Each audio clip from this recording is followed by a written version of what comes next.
Groupe S Info, l'actualité sociale des entreprenants.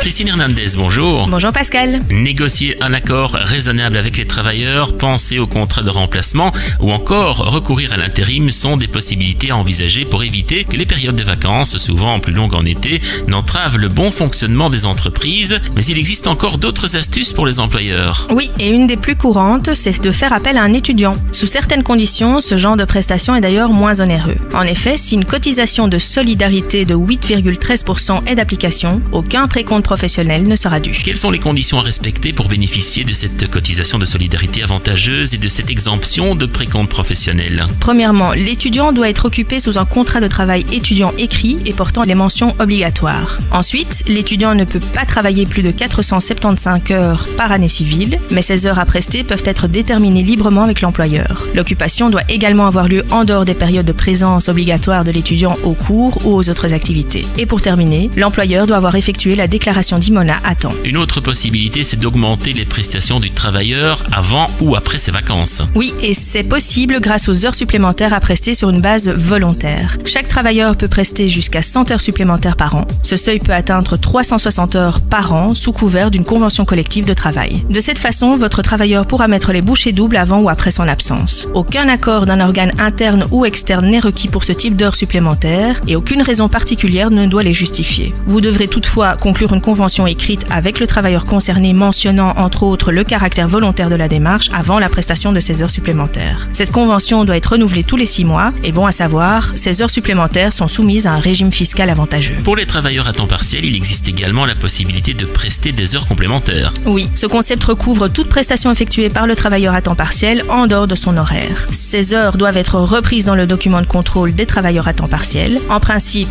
ces heures donnent droit à un sursalaire. Cependant, il existe un crédit d'heures complémentaires pouvant être presté sans sursalaire. En conclusion, si le travailleur à temps partiel l'accepte, vous pourriez donc temporairement augmenter la durée de ses prestations avant ou après ses vacances, moyennant un avenant au contrat de travail. Merci beaucoup Christine pour toutes ces précisions. À la semaine prochaine. Merci Pascal, au revoir. Vous avez besoin d'un bon secrétariat social?